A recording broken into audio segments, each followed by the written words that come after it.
Como ya llevamos un poquito de atraso, voy a comenzar. El planteamiento de mi intervención ya, no sé si alguna persona no estaba aquí, yo creo que estábamos todos, cuando he comunicado que por una complicación familiar, pues Alex Baer no va a poder estar esta tarde, ¿no? Entonces, bueno, vamos a tener solo esta... En parte estaba pensada la tarde para acercarnos a dos estudios que llevan la firma, aunque sea parcial, uno de ellos del Instituto de Investigación Social. Uno es lo que se llama el experimento de grupos, que era el que iba a presentar Alex, que se hace ya a la vuelta del exilio, a la vuelta a Alemania. Y el primero, que era pues el famoso y conocido estudio sobre la personalidad autoritaria. Y esto es lo que yo iba a hacer y lo que voy a hacer, presentaros un poco el estudio, ¿no?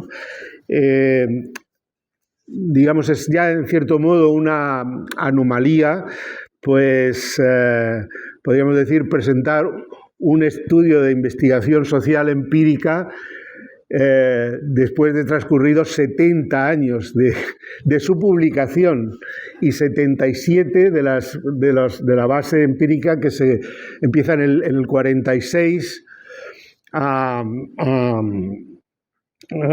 realizarse las encuestas, etcétera, ¿no? Entonces, bueno, esa anomalía explica, o sea, da cuenta en cierto modo de la significación de este estudio, que es un estudio pionero, es un estudio que ha sido referencia a lo largo de décadas, incluso para criticarlo, pero la crítica, y críticas muy serias y muy profundas, y a veces también muy pertinentes, lo ha mantenido vivo.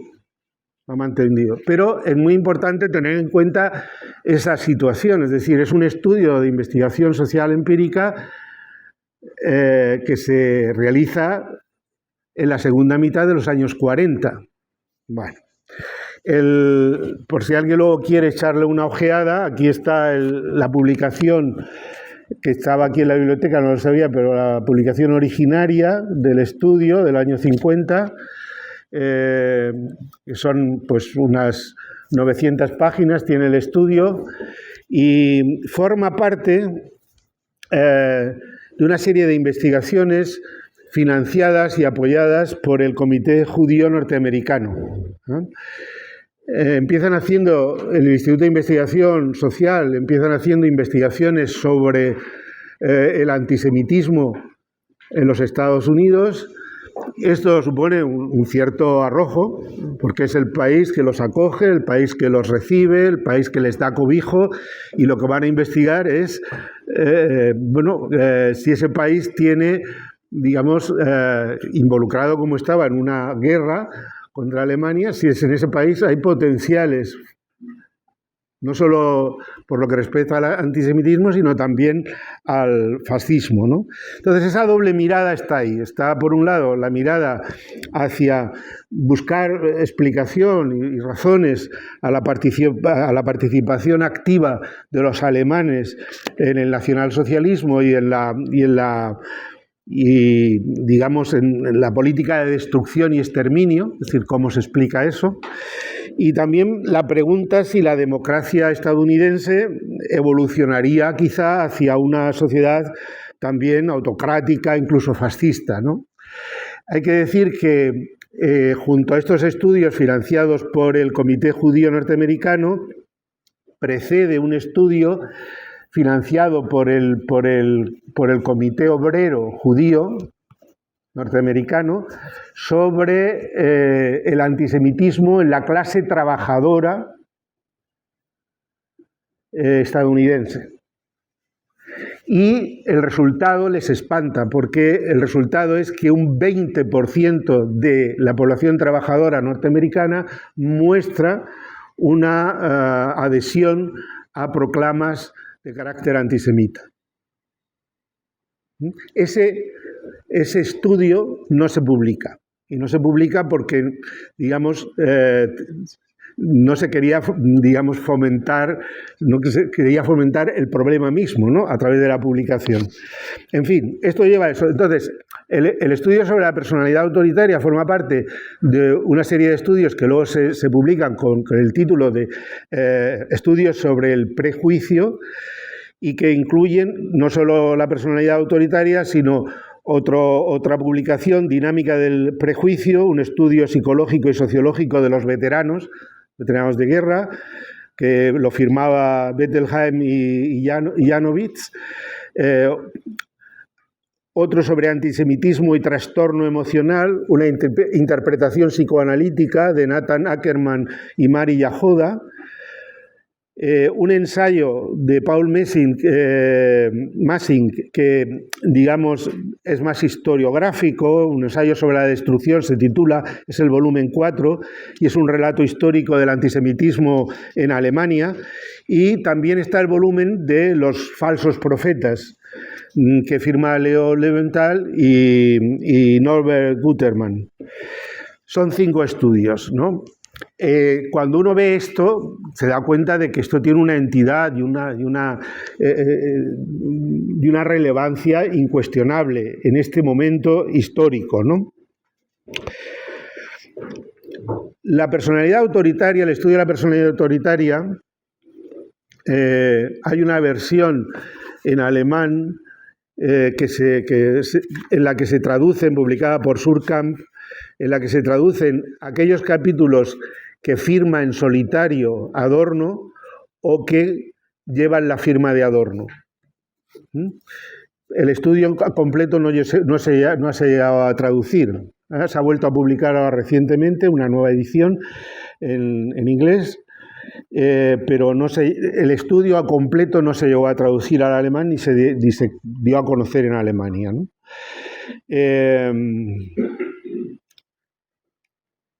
El estudio se centra en el prejuicio individual y analiza el prejuicio individual, es decir, el prejuicio en los individuos, ¿no?, con una amplia gama de métodos cuantitativos y cualitativos. Lo primero fue realizar lo que se llamaban escalas de actitud. 4, ¿no? La escala de antisemitismo, la escala de etnocentrismo, la escala de conservadurismo político y económico, y finalmente la más famosa, que es la escala F, que es la escala fascismo. La diferencia entre esas escalas es que la última es una escala formulada, por lo menos se intenta formular, sin que aparezcan o sea, se supone que las predisposiciones tienen un carácter inconsciente y por lo tanto las preguntas, es decir, las escalas son una serie de frases que se formulan, ahora pondré algunos ejemplos, y se le pide a los encuestados que digan que están de acuerdo o en desacuerdo. Se puntúa de 1 a 5 y hay mucho acuerdo o nulo acuerdo con la frase, con unas frases, ¿no? Todo el proceso de elaboración de las escalas sigue un método de contraste, porque una vez que se ha hecho la primera formulación, se entrevista a aquellas personas que han llamado la atención porque dan valores altos, ¿no? Entonces, a través de las encuestas individuales se refina, se depura y se reformula, se llega a reformular, también se reducen los cuestionarios. Es decir, de cada una de las escalas hay un proceso de aquilatamiento que se produce en relación con las entrevistas individuales.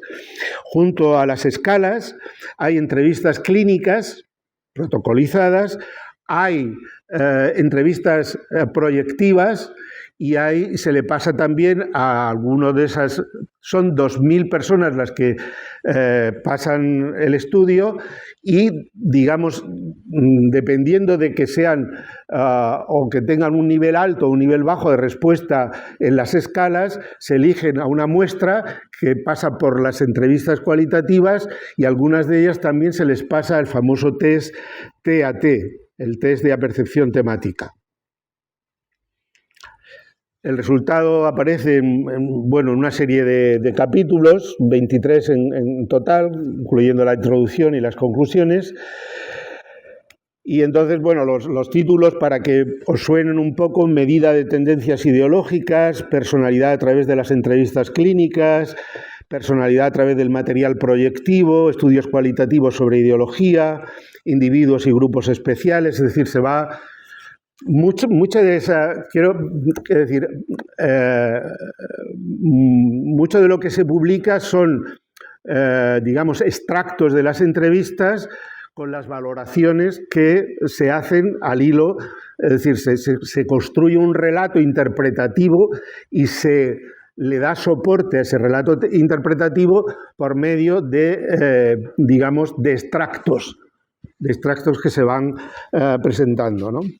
La muestra es una muestra, siempre esto ha dado mucho quebradero de cabeza, porque naturalmente la muestra, ellos mismos lo dicen, es una muestra, es decir, se han refinado mucho los métodos cuantitativos de entonces a ahora. La muestra pues no es una muestra representativa, pero bueno, es una muestra que incluye a estudiantes universitarios, a estudiantes mayores de los cursos de extensión universitaria, a trabajadores sociales, a profesores universitarios, a militares, a trabajadores y trabajadoras, a mujeres y hombres de clase media, a miembros de asociaciones de trabajo voluntario, a presos y a pacientes de instituciones psiquiátricas. Este es el espectro que conforma la muestra.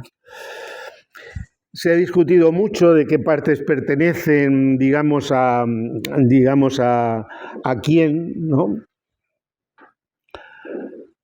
En torno, como ya os explicaré, como trasfondo de este estudio, hay un debate dentro del propio instituto entre la posición que había desempeñado teórica e institucionalmente Erich Fromm y Adorno, que llega en el 37, ¿no? Digamos, todos los revisores del estudio que son favorables a la posición de Fromm, pues, digamos, ponen a Adorno de vuelta y media, ¿no? Lo ponen, hacen una crítica muy fuerte a Adorno, o a veces pues intentan minimizar su participación, su significado en la encuesta, porque él pues no era un especialista en psicoanálisis. Bueno, eso es siempre discutible. Recientemente, no sé si fue en el 19 o en el 18, se ha publicado un volumen, y lo de volumen está aquí bien empleado, porque es un libro de 800 páginas que ha publicado pues un profesor de origen alemán que trabaja en Brasil, que antes formaba parte del comité editor de la revista de teoría crítica,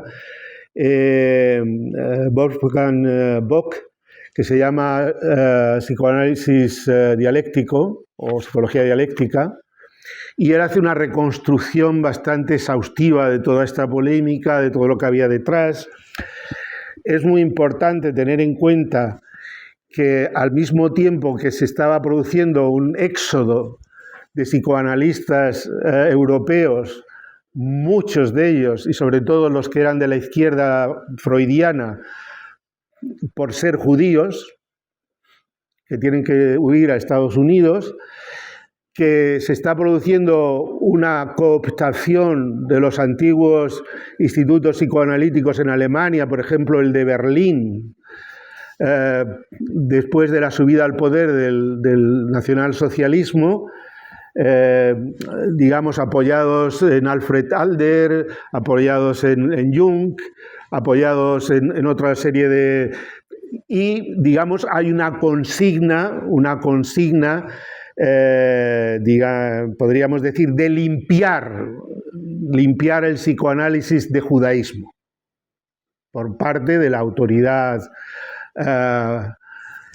El instituto lo empieza a presidir, el Instituto de Psicoanálisis de Berlín lo empieza a presidir un tal Göring, que era primo hermano del otro Göring, ¿no? Y que era un miembro del Partido Nacional Socialista, ¿no?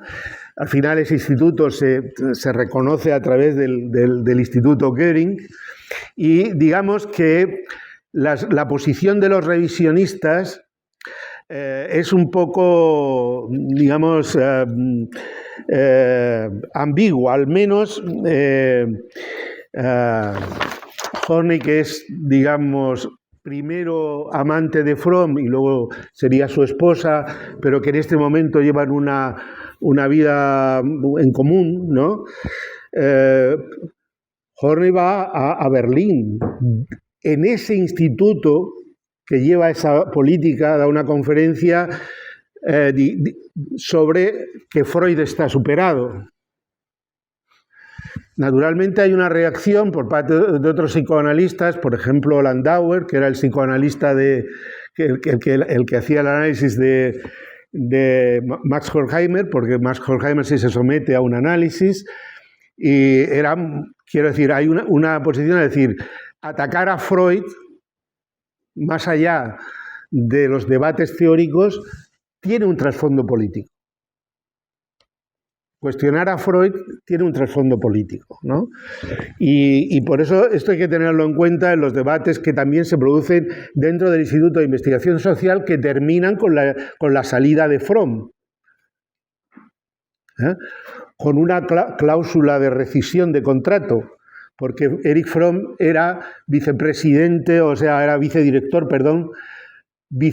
del Instituto de Investigación Social con un contrato vitalicio. Es decir, está bien que a veces se critique a unos miembros del instituto porque se supone que estaban interesados, ¿no?, frente a Benjamin, de conservar pero a veces esto se desconoce, ¿no? Y contra otros no hay animadversión de este tipo, ¿no? En fin, la confrontación naturalmente tiene muchos ribetes. También es verdad que de desplazar a Fromm, Adorno se promete un puesto en el instituto. Él estaba en Inglaterra y su entrada en el instituto depende también de hacerse hueco frente a Fromm, ¿no? Yo no quiero... Pero esos debates son importantes tenerlos en cuenta, porque el debate sobre el revisionismo y sobre las tensiones... Y esto tiene importancia, ¿por qué? Tiene importancia porque, digamos, el marco teórico en el que se inscribe la investigación sobre la personalidad autoritaria venía muy determinado y muy marcado por los posicionamientos teóricos de Fromm. Fromm había, digamos, desde su llegada al instituto en Frankfurt, había dirigido un trabajo, una investigación sobre trabajadores y empleados. Bueno, sus trabajos eran muy pertinentes y muy objetivos, porque sobre la base de ese trabajo, antes de que llegaran los nacionalsocialistas al poder, sobre esa base fue sobre la que decidieron trasladar la sede del instituto a Ginebra primero, luego a París y luego a Estados Unidos, y les permitió escapar a algunos del exterminio. O sea que, con lo cual el trabajo de investigación empírica se ve que tiene una eficacia probada, ¿no? Pero se dirige ese trabajo, y luego el trabajo sobre autoridad y familia.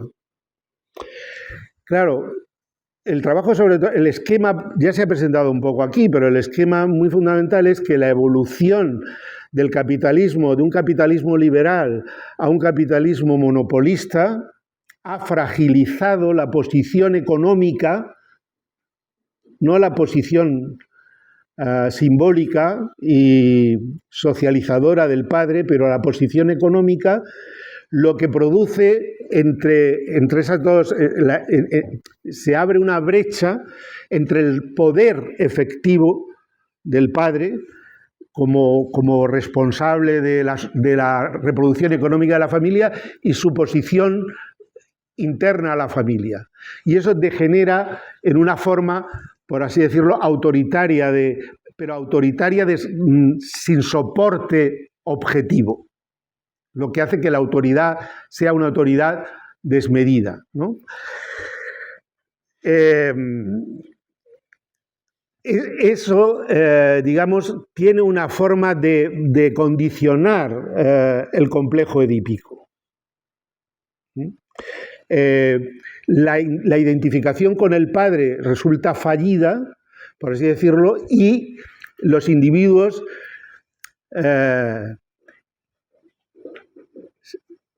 externalizan la instancia superyoica, de modo que el proceso más o menos descrito de solución feliz de la constelación edípica no se produce, y eso genera una dependencia de autoridades externas al sujeto. Es decir, la interiorización, el proceso de interiorización de la coacción social a través de la figura paterna es lo que permitía generar un mundo normativo que servía para que el individuo se enfrentara también a la realidad social y pudiese criticarla, es decir, la interiorización de la autoridad como soporte de una cierta autonomía, de una autonomía relativa. El fracaso genera una dependencia de instancias exteriores y, por lo tanto, una necesidad de hiperidentificación con autoridades externas al individuo. Como eso no puede, genera una insatisfacción, esa identificación no puede, porque los impulsos libidinales siguen reprimidos, esos impulsos libidinales necesitan alguna salida, ¿no? Y entonces se recurren a los mecanismos de escisión, proyección, escisión de lo que desagrada en mí, de lo que me desagrada en mí, de lo que me amenaza, pero que es interno, que son esos impulsos que yo no soy capaz ya de controlar, que mi yo ya no es capaz de controlar, y yo eso tengo que darle salida a través de un mecanismo de proyección y proyectarlo sobre objetos externos. Identificación y proyección de la agresividad. Y eso genera una figura que es la figura del carácter autoritario, que es el que se identifica con la autoridad, ¿eh? Y proyecta la agresividad sobre el débil. Recurren a la imagen del ciclista. Es el ciclista que pedalea pisando el pedal hacia abajo y que intenta subir hacia arriba con el cuerpo, ¿no? Y le llaman eso, el síndrome del ciclista, ¿no? De identificarse con la autoridad y proyectar los sentimientos agresivos hacia afuera. Esto está un poco formulado ya, digamos, ¿no? En parte en las aportaciones de Erich Fromm para Autoridad de Familia, y luego en los artículos que escribe al comienzo de la revista del Instituto de Investigación Social, con la condición de que, apoyándose en el carácter sadomasoquista de Wilhelm Reich, etc., Erich Fromm dice que todo eso cristaliza en una especie de sistema, un síndrome, digamos, esas formas de reacción y de interiorización conforman un carácter, que es el carácter autoritario. Bueno, digamos que Adorno se ha venido confrontando con el psicoanálisis desde su intento de habilitación fallido. La habilitación primera que intenta Adorno es un estudio que está hecho de aquella manera, porque está hecho un poco desde el planteamiento del neocantismo de Cornelius, etc., pero es decir, la confrontación con el psicoanálisis no viene después, sino que el psicoanálisis es un centro de interés de Adorno desde el primer momento, ¿no? Naturalmente él tiene otras fuentes, otras inspiraciones, en principio también más benjaminianas, que tienen más que ver cuando analizamos, por ejemplo, el carácter fetichista de la música y la regresión de la escucha y tal. Pues hay un planteamiento más de cómo, digamos, cuál es la dinámica, la psicodinámica o la composición libidinal, psicolibidinal en torno al fetichismo de la mercancía. Es decir, Adorno no está inicialmente pensando tanto en las constelaciones familiares de socialización, no tiene una teoría de la socialización, sino que viene más de otro rincón. luego tiene una animadversión casi idiosincrásica a darle relevancia a los supuestos estudios empíricos objetivos, ¿no? Y eso pues genera una serie de tensiones también dentro del grupo, porque claro, el grupo es un grupo muy, muy variado, ¿no? Digamos, no sé, yo me he hecho aquí un poco, he ido buscando, lo que pasa es que ahora no sé dónde lo tengo, ¿no? Pero bueno, Frenkel Brunswick era la única que tenía algo que ver con el psicoanálisis en ese grupo, aunque venía de una teoría de la socialización. Lo que asume del psicoanálisis, aunque también tiene relaciones con el conductismo y tal, pues es a través de Fromm, el peso de Fromm en Frenkel Brunswick es muy grande.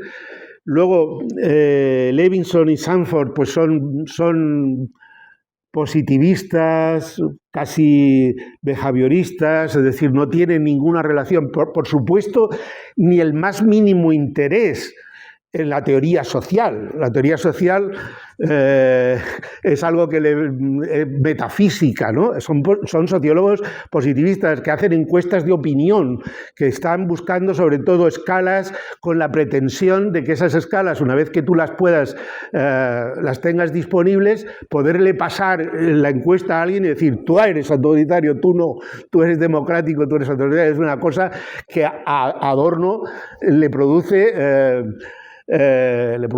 vamos, un sarpullido, ¿no? No comulga nada con eso, ¿no? También tiene muchas reservas con respecto a la posibilidad de conectar los resultados que se obtienen a través de las escalas con una supuesta estructura estable de tipo caracteriológico. Eso Adorno lo ve complicado. Si alguien tiene interés, se ha publicado en el 2019... Eva María Ziege ha publicado un texto inédito que recoge, se llama Observaciones sobre la personalidad autoritaria. Como no da para mucho porque eran 50 páginas, pues Surkamp, que siempre está pensando en el negocio, pues le ha puesto un par de artículos más, lo de opinión y tal, y no sé qué otra cosa. Pero las observaciones o las consideraciones sobre la personalidad autoritaria son muy interesantes. Esto es un memorándum teórico elaborado por Adorno que no fue recogido en el estudio sobre la personalidad autoritaria. Algunos fragmentos de este memorándum se recogieron en las conclusiones, pero quien lee quien lee las observaciones se da cuenta de que Adorno, no encajaba en ese grupo. No encajaba para nada en ese grupo y que tenía un montón de reservas con los planteamientos del propio estudio. No quiere decir que no compartiera. Él trabajó mucho, por ejemplo, en la elaboración de la escala, no sé si con mucha fortuna, pero trabajó mucho en la elaboración de la escala de F, la escala del fascismo, que es muy interesante. A diferencia de las otras escalas, la escala del fascismo lo que intentaba era, formular una serie de ítems en el que no hubiera ninguna referencia ni a minorías, ni nada. Es decir, jugar con la presuposición de que si tú preguntas sobre prejuicios de manera abierta, todo el mundo va a decir no.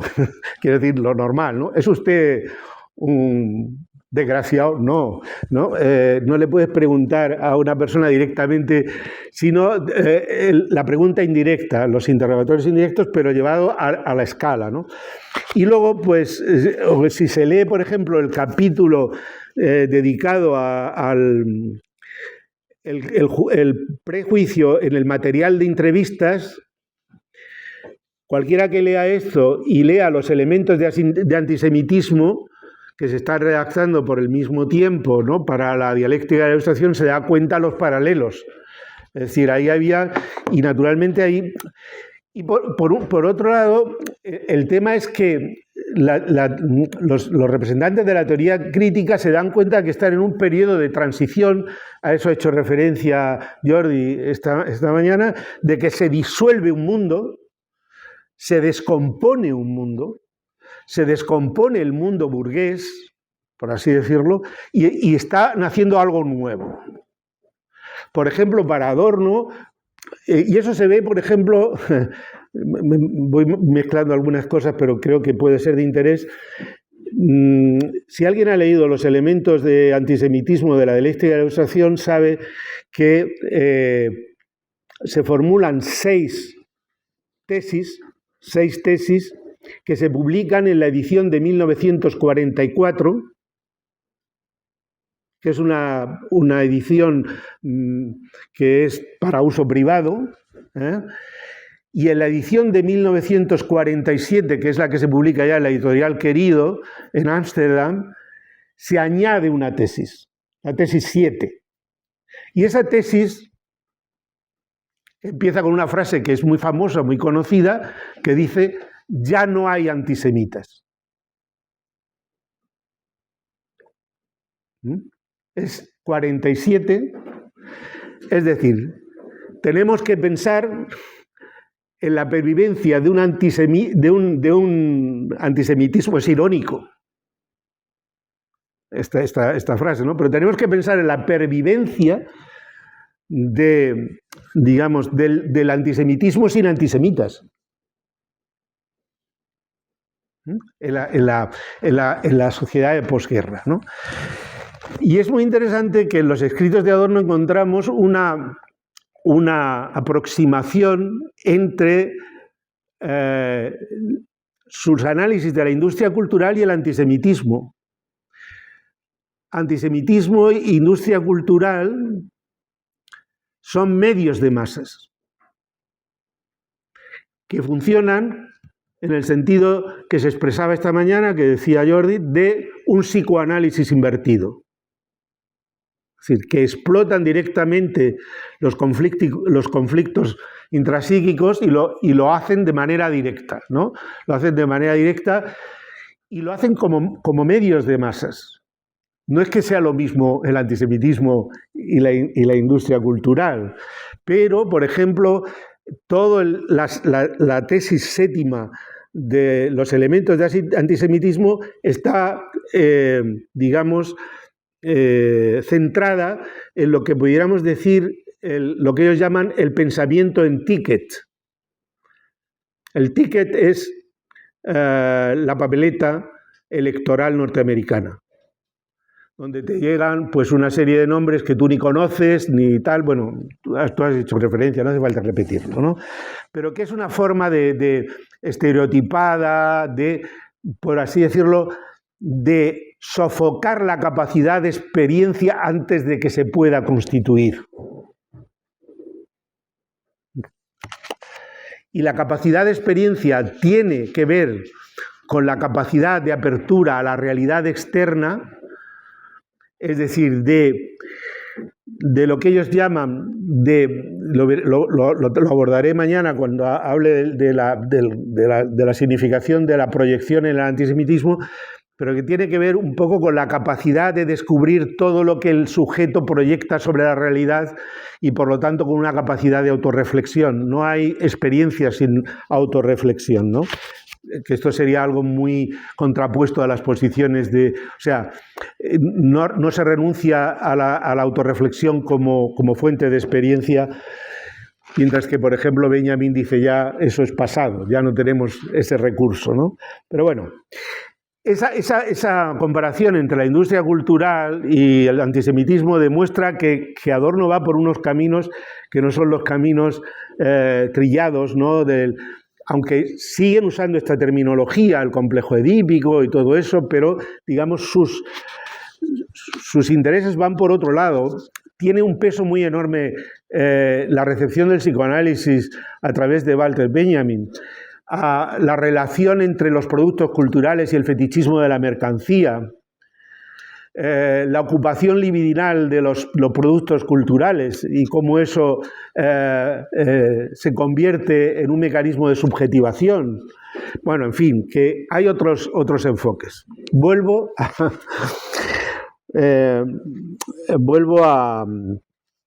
al estudio. Como decía en la presentación de las jornadas, lo que pretenden aquí no es en absoluto, ¿no?, ofrecer una explicación psicológica o psicosocial del fascismo o el autoritarismo. Las disposiciones individuales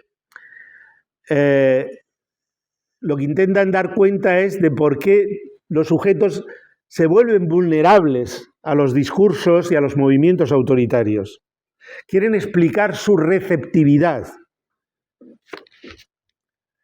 Y esa receptividad, dicen ellos, tiene que ver con tendencias profundas de la personalidad y con que el prejuicio posee, dicen ellos, una funcionalidad psicológica.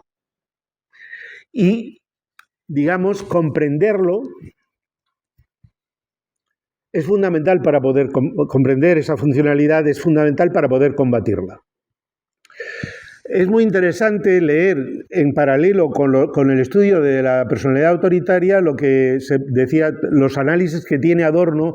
De algunos de ellos hay traducción en castellano, si alguno la quiere ver está aquí: Antisemitismo y propaganda fascista, teoría freudiana y los esquemas de la propaganda fascista, el estudio sobre los discursos radiofónicos de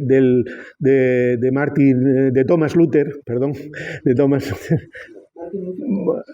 Martin Luther Thomas, ya decía yo que me estaba equivocando.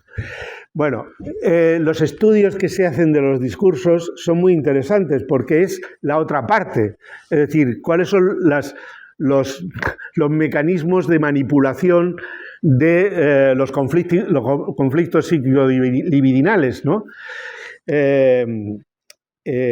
Pero claro, analizando esos discursos, Adorno advierte que esos discursos, que tienen mucho de ritual, dicen ellos, ¿no?, de ritual, no están apelando al entendimiento, no están pretendiendo convencer sobre contenidos discursivos, sobre argumentos, sino que están intentando apelar a las propias disposiciones psicológicas de los individuos, ¿no? Cuando el orador fascista, ¿no?, dice: vosotros sabéis que hay poderes que quieren acabar conmigo. Dice Adorno, lo que está diciendo el orador: tú perteneces a una comunidad de elegidos que participa de un saber secreto que la mayoría no comparte porque está obducida por la opinión mayoritaria, pero tú puedes compartir conmigo esos secretos, ¿no? Y por lo tanto, esa identificación con el Führer, con el caudillo, es decir, tú, para entender ese mensaje, no puedes estar pensando en el contenido, por así decirlo, el objetivo de la frase, sino de qué manera esa frase está interpelando y está apelando a tus propias disposiciones psíquico-afectivas, ¿no? Bueno, el intento de integrar investigación social empírica, psicoanálisis y teoría crítica de la sociedad, pues fracasa. Puedo decir así, esto es interesante no por su fracaso, es una manera de decirlo. Es decir, no es interesante por lo que consigue, sino por lo que intenta. Es una manera de expresarlo, creo yo. Y por cómo intentan abordar el problema. Yo creo que eso sigue teniendo mucho interés, más allá de los resultados efectivos, ¿no? Es decir, la propia economía psíquica tiene la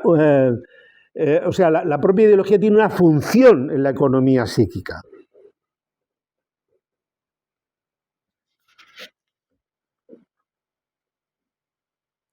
Y digamos, el éxito de los movimientos autoritarios, de los movimientos fascistas, etcétera, consiste en que consiguen traducir esas necesidades emocionales en terminología política.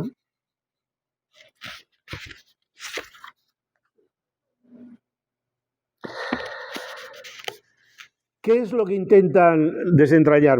Os digo un poco cuál es el esquema, ¿no?, de las escalas. Las escalas se diseñan para medir la sumisión autoritaria, la agresividad contra los más débiles, la exigencia agresiva de adaptación, de conformarse a lo existente, el pensamiento en términos de categorías de poder, de quién está encima, quién está debajo, quién es más, quién es menos, desconfianza y destructividad, tendencia a proyectar, rechazo de todo lo emocional, subjetivo, reflexivo, tendencia a la superstición y a la estereotipia, preocupación exagerada por la sexualidad. Y esto intentan centrarlo en una serie de ítems. Yo no sé si tiene interés, pero leería alguno para que veáis un poco por dónde. A lo mejor al leerlo decís, vaya, para lo que querían conseguir esto no da mucho de sí, pero bueno, yo creo que permite hacerse una idea en concreto de cómo iba. Por ejemplo, para el conservadurismo, la frase que se formula en la escala: uno debe evitar en público todas las cosas que le parecen mal a los demás, aunque sepa que en realidad están bien. Esa es una frase. Otra frase que tiene que ver con la sumisión autoritaria. La obediencia y el respeto a la autoridad son las virtudes más importantes que deben aprender los niños. Por ejemplo, de agresividad autoritaria. Verdaderamente despreciable es aquel que no muestra a sus padres amor, gratitud y respeto inauditos. El acento en inauditos. Bueno, intracepción, ¿no?, que es esa dificultad para fantasía, para la emocionalidad, para la espontaneidad. Hay cosas que son demasiado íntimas y personales para ser discutidas incluso con los amigos más cercanos. Claro, cuando estáis oyendo estas frases diría, bueno, yo formularía otras o estas tienen muy poca capacidad. Como os podéis imaginar, desde que salió este estudio ha habido, no quiero exagerar, pero innumerables variaciones de las escalas. Se han intentado reformular las escalas de mil maneras, ¿no? Pero bueno, en fin, ya os digo que la capacidad que pueden tener las escalas es de medir, pero digamos sí que ponen el acento, ¿no?, en una serie de procesos psicodinámicos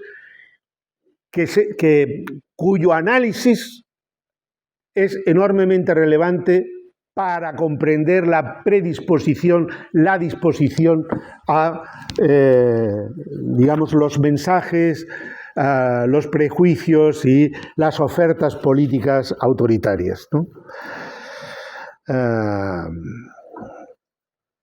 La pretensión de una escala de conseguir algo que no sea ambiguo, que sea fiable, que sea repetible, que sea objetivo, etcétera, pues eso, digamos, yo creo que donde más se sacan, en parte también porque se recogen los fragmentos de las entrevistas y uno puede también contrastar la interpretación con lo que aparece dicho por las personas entrevistadas, es esa parte de entrevistas cualitativas. Eso me parece que tiene bastante enjundia, ¿no? Naturalmente aquí, claro, el problema está que cuando tú te metes en este plano, en el plano del análisis cualitativo, interpretativo, pues lógicamente no puedes tener. Es decir, muchas veces se ha denunciado, digamos, criticado de estos análisis que son análisis muy sesgados. Es decir, que no solamente son proyectivos por parte de los entrevistados, sino que son proyectivos por parte del entrevistador. Que el entrevistador llega ya con un planteamiento que, digamos, incorpora a la interpretación del material. Evidentemente eso siempre va a estar discutido, ¿no? Siempre que entres en un análisis cualitativo y que lo que intentes es hacer una hermenéutica, ¿no? de manifestaciones, pues lógicamente ya no tienes esa precisión que pretenden los estudios de carácter cuantitativo, ¿no?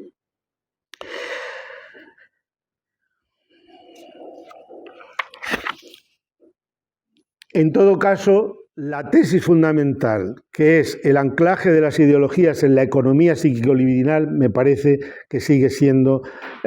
eso aparte nos permite evitar lo que yo llamaría una reificación y una ontologización de las ideologías. A veces cuando hablamos de ciertas cosas, del sexismo, o hablamos del autoritarismo, hablamos del populismo autoritario, lo que sea, parece como si esas ideologías tuvieran piernas y manos, ¿no? Es decir, que se les imputa una cierta... como un carácter reificado, como si tuvieran una capacidad de agencia, ¿no? El autoritarismo actúa sobre los individuos. Y entonces, digamos, el atender, ¿no? al anclaje de las ideologías en la economía psiquico-libidinal impide ese peligro, ¿no? Esa amenaza de reificación y ontologización de las ideologías.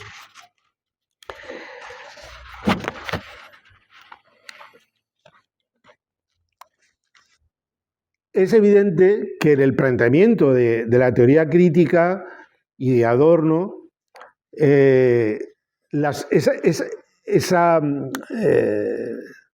y aquí entra un poco el debate con los revisionistas y tal, es decir, es evidente que cuando Freud está, digamos, elaborando su teoría, por ejemplo, su teoría de la libido, sobre las instancias yo, superyo, sobre la propia dinámica, no lo está haciendo en el vacío, no es una... Es decir, puede que la idea un poco influida por el modelo de las ciencias naturales, pues, y de una cierta cientificidad, parece que estamos descubriendo algo que es transhistórico, pero evidentemente Freud está trabajando sobre sujetos socializados en una cultura, socializados concreta, en una sociedad concreta, que es la sociedad burguesa, etc., ¿no? Pero lo que dice Adorno es, precisamente por eso, la sociología no necesita venir desde fuera a sociologizar, sino que si atendemos a esos conflictos justo en su carácter individual, ahí se nos abre las dinámicas sociales. Cómo en la propia conflictividad psíquico-libidinal se pueden leer los conflictos sociales que actúan sobre el individuo, ¿no? En fin, esta es una posición discutible, pero es un poco la posición... Es decir, por eso él juega un poco con preservar, ¿no? La autonomía de la psicología y la autonomía de la sociología sin dejar de referirlas una a la otra, ¿no? Esto ya también Alfonso lo ha comentado, otros lo han comentado.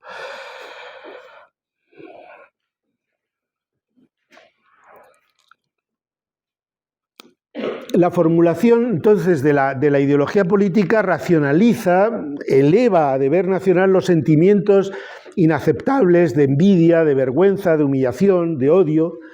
En cierto modo, las ideologías autoritarias realizan ofertas especialmente potentes para compensar los sentimientos de impotencia, el antisemitismo, el darwinismo social, el ultranacionalismo, el expansionismo justificado por la supervivencia de la nación, la negación de las derrotas, el culto al caudillo, el concepto de raza superior, todo eso que son elementos, podríamos decir, elementos de la ideología autoritaria,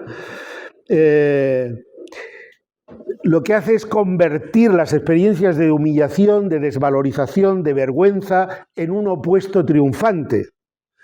Es el famoso anuncio de Johnson, que los que somos ya muy mayores todavía nos acordamos de él, que es un producto de limpieza que cambia el polvo por brillo. ¿no? Cambia el polvo por brillo. La ideología cambia el polvo por brillo. Entonces,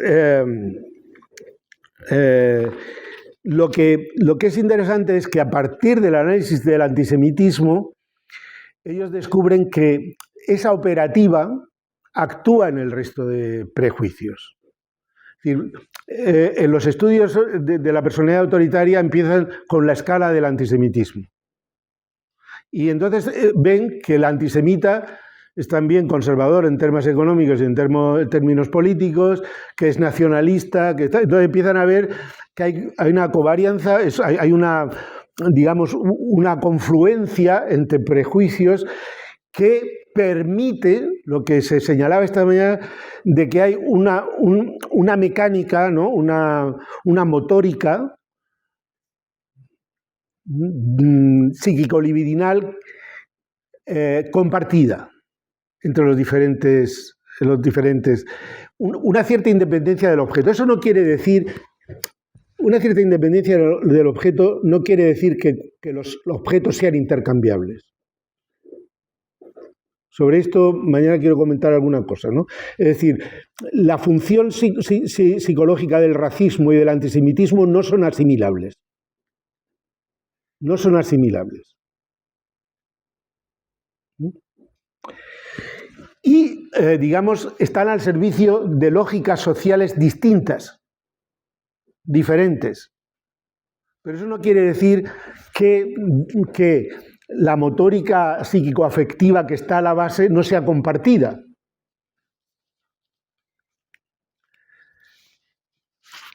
Ellos sostienen que la estructura psíquica que hay a la base del antisemitismo es la misma estructura psíquica que está a la base del resto de prejuicios frente a otras minorías.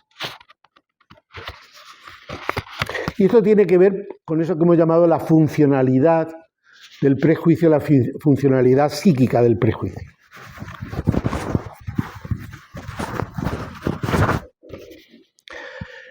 Cómo, digamos, la función psicodinámica del prejuicio tiene que ver con la elaboración de la frustración, de la represión, que deben ser desviadas y proyectadas, desviadas de su auténtico objeto, sea el padre represor o sea las instancias sociales. Necesita un objeto de sustitución. Y es esos dispositivos, esos fenómenos sociales, los que señalan al objeto, los que ofrecen al objeto. El objeto no lo construye, digamos, la conflictividad psíquico-libidinal, sino que es... Y claro, el antisemitismo no se puede explicar sin historia, sin cómo se constituye la sociedad burguesa, el fetichismo. Es decir, si algunos os habéis familiarizado, por ejemplo, con los estudios de Moïse Postón y cómo él trabaja el tema digamos, los mecanismos de personalización de las estructuras y las dinámicas abstractas de dominación del capital y cómo eso termina, digamos, generando la escisión entre capital productivo y capital usurero y cómo el capital usurero tiene que encarnarse en la figura del judío, ¿no? Y el judío personaliza entonces, bueno, la esfera de la circulación, etcétera. Bueno, eso no lo produce la psicodinámica individual. Eso es un producto social, es una construcción social, es un discurso, es una práctica, es un movimiento.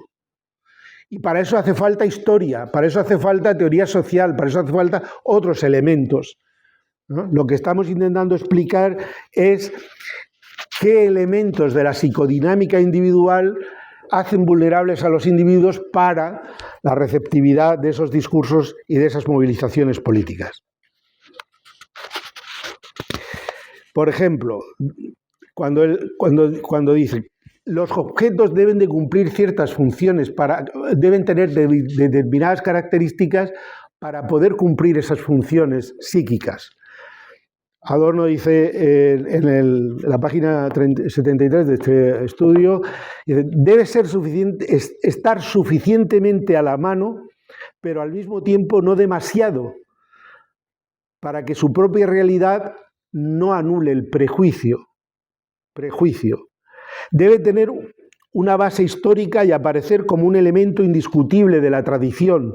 Debe definirse en rígidos estereotipos bien conocidos y, por último, debe tener características, al menos ser percibido y entendido en términos de características que se acomoden a las tendencias destructivas de los prejuicios.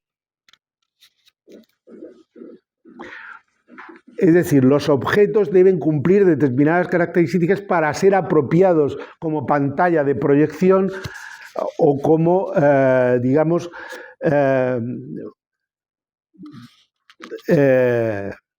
objeto de agresividad. Porque tú no vas a descargar la agresividad sobre los poderes que son más poderosos que tú. Es decir, necesitas a alguien que te señalen como amenaza, como débil, pero eso no lo señala el individuo, sino que lo señala el fenómeno social.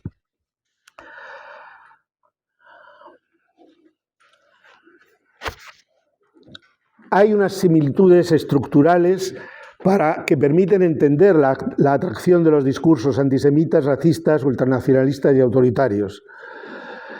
La interpretación maniquea del mundo, la exaltación del propio grupo, la división del mundo en buenos y malos, superiores e inferiores, el afán de señalar enemigos, la legitimación de la venganza y la violencia, el anhelo de simbiosis y de limpieza del espacio interior mediante la eliminación de lo extraño y escindido, las fantasías de grandeza y al mismo tiempo de tener la condición de mártir y víctima. O sea, es una cosa muy típica del antisemita que se ve como todopoderoso y como víctima mártir de un poder en la sombra, ¿no? La construcción de los enemigos como perseguidores prepotentes y débiles, despreciables al mismo tiempo. Todas estas ambigüedades son fundamentales para, tener impacto sobre la dinámica conflictiva psíquico-libidinal, ¿no?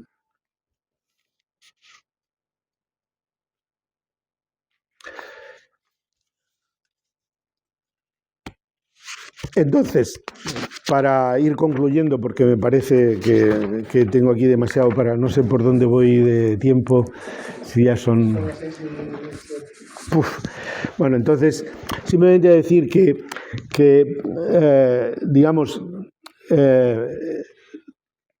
el concepto de carácter rígido que puede presuponerse, en el estudio, no es tan rígido como a veces lo dicen las críticas, y sobre todo Adorno se distancia claramente de él.